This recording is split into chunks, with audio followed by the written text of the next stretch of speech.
So I have a question then, because you're Yeah. adding cider to this whole mix. Are you going to add another C to Covey? CCOVI? CCOVI, yeah. Not yet. Quarantine Catch-Ups on CorkScrewed TV's YouTube channel. Hello, Debbie. Hi, Patrick. How are you? I'm good. Our wine mom, our grape king, formerly our Covey queen. We have so many titles. What do you go by every day? How big's your business card? Wow, you're crazy. That's nuts. So many titles because you're always so busy. You're grape growing. You're at the school, which we were talking a little bit about before. It's even busier now with everything shut down because you're pivoting. So much going on in St. Catharines and Niagara, and it seems like everybody's happy to have Debbie around because she's involved with everything. There's never a dull moment, that's for sure.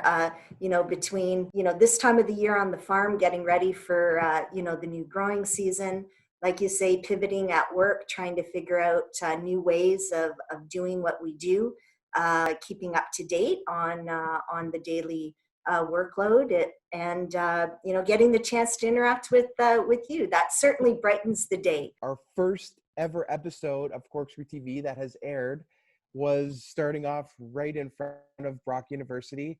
And that's when Ralph and I explored Covey for the very first time.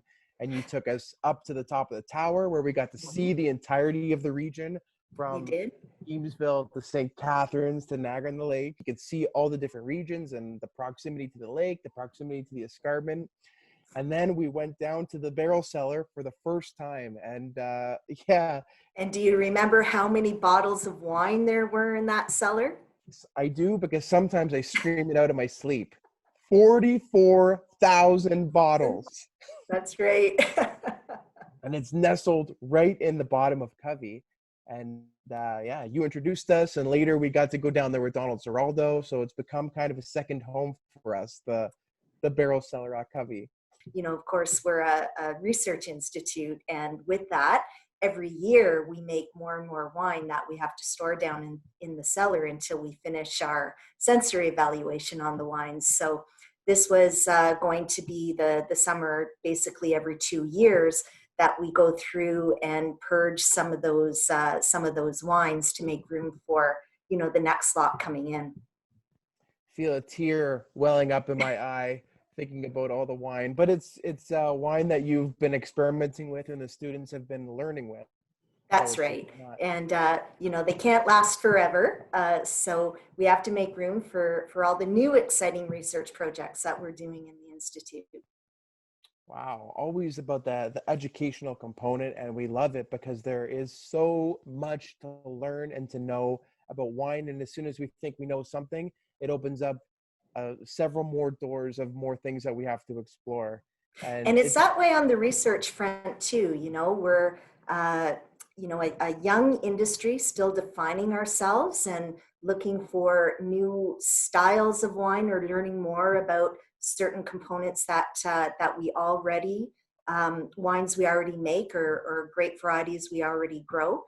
So there's always a new question that we can address through research, to work hand in hand with the industry to help continue to move us forward. If we stagnate, that's not a good thing. We need to be innovative. We need to be innovative out in the vineyards and in the winery. I'm not sure if you remember the weather the last couple of weeks. Finally, spring has arrived, but prior to that, my goodness, we had so many cold nights, and that feeds into our Vine Alert program, that we can warn growers when to use those big wind machines that you've seen out in the vineyards. So yeah, we've had a few sleepless nights of late, and nice to see the weather finally starting to take a turn for the better. I could totally understand and appreciate, because I don't have my own vineyard, but I am trying to grow a fig tree this year. Oh, yes. So yeah. I know a couple of the nights there was frost, even into mid-May. So I had to drag my fig tree into the garage at night. Yeah, we can't quite rip up our vineyards and pull them into the garage. So we improvise in a different way, right? With those great big fans out in the vineyard that circulate the air and help warm up the air around the vines. And like you were alluding to before, it's like being able to adapt quickly. You have to mirror that at Covey now because everything is going digital and everything is going online. And I've seen a lot of the promotions and the advertisements. So can you talk to a little bit about how people can get engaged at this kind of weird time?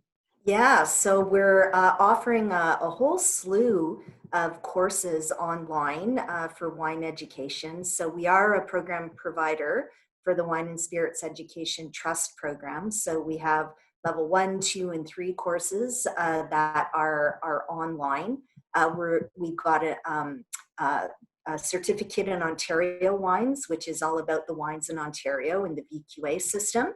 And that course is online. We're just moving a cider course online. So this is an extensive cider training program where we're going to be taping the videotaping the lab component online so that people can see firsthand, how to do some of the testing that's involved in that production. So it's definitely keeping us very, very busy.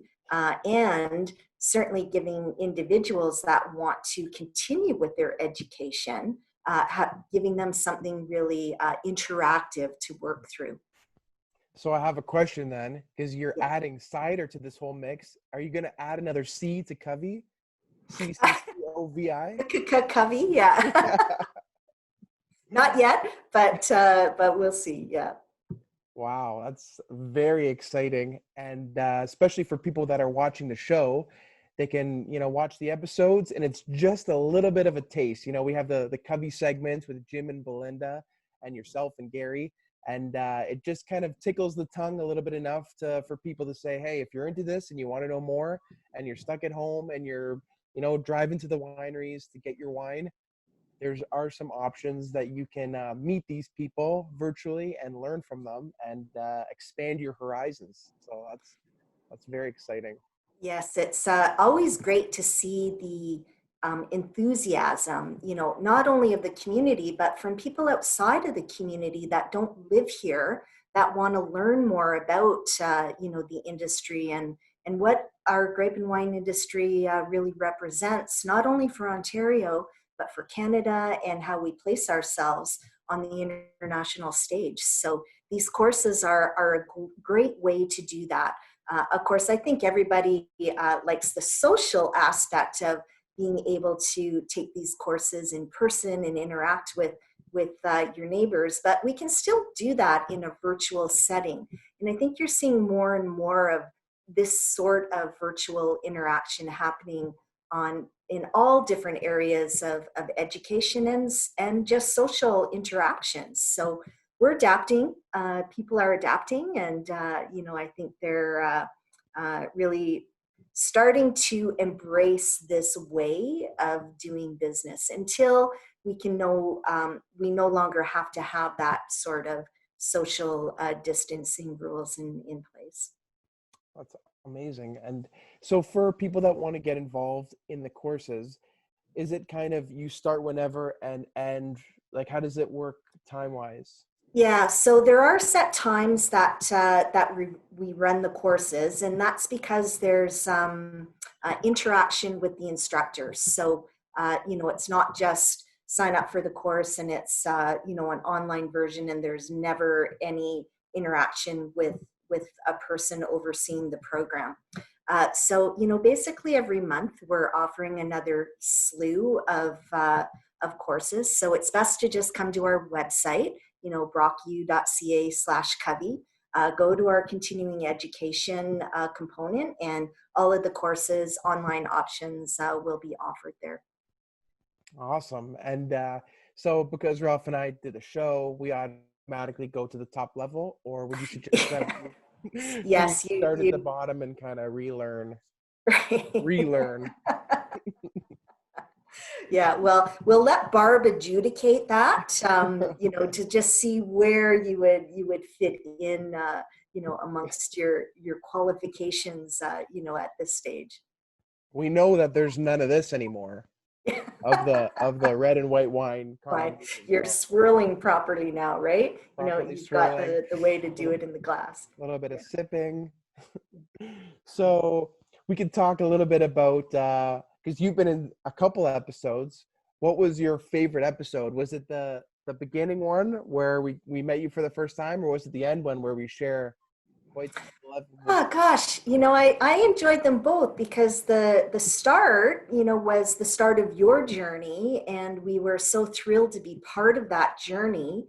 To introduce you to the Ontario wine industry, to introduce you to CCOVI, to introduce you to the scientists. There was just so many news there.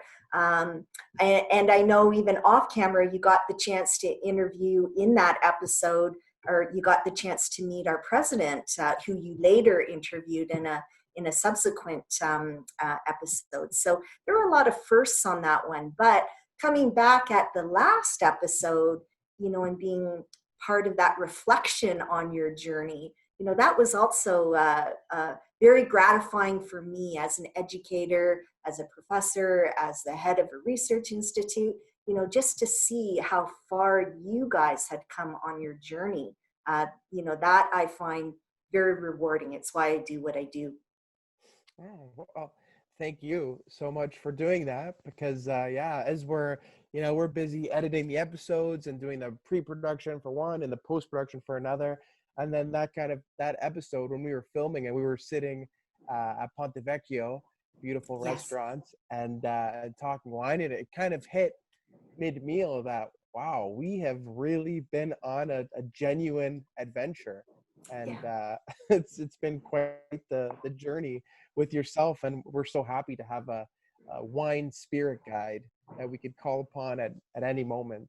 So Absolutely. And, I should reiterate, wow, those meals were incredible at Ponte Vecchio. Phew. So, that certainly was a stellar highlight, for me to enjoy, the great wine along with the culinary pairings. That was wonderful. well, we say we're taking our wine mom to lunch. Yeah. We're not messing around. You're not messing around. That's for sure.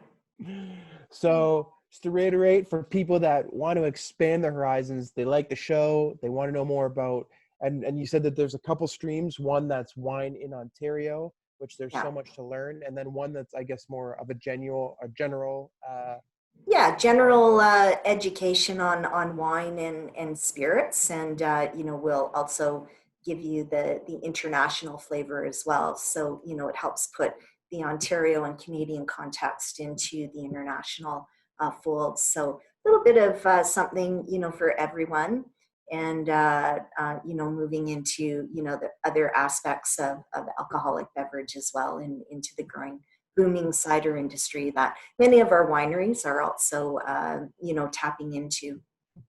And yeah, and I see hops, cider, different kinds of wine. So it's very exciting. So if you want to be on the leading edge of that, Yes. check out Brock University's continuing education site through COVI, which is only 2 C's for now, but Yes. who knows? There might be an CCOVI, that's right. Yeah.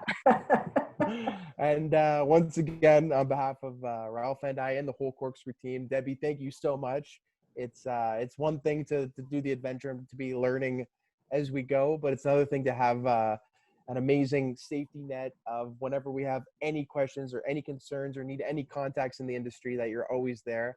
And that's one of the services that COVI provides, even not even the whole entire industry, like you were saying with the wind machines and providing research to the industry. So I Yeah. guess on behalf of the industry, thank you. And looking You're forward to welcome.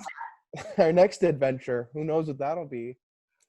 Yeah, I'm looking forward to that. My goodness. What, you got some ideas that are you willing to share yet? What's going on? We've got some ideas. We'll have to chat and keep you in the loop. You know, we like to surprise you the day before. Yes, I do know that. I do know that. Say keep your calendar open, but it seems like you have quite the schedule, so we'll give you a little bit more notice before this one. Perfect. Sounds great. All right, thank you so much, Debbie, and yeah, keep it rocking. and we'll chat with you sometime soon. Thanks, Pat. Really appreciate it. Thank you. Bye-bye. Bye.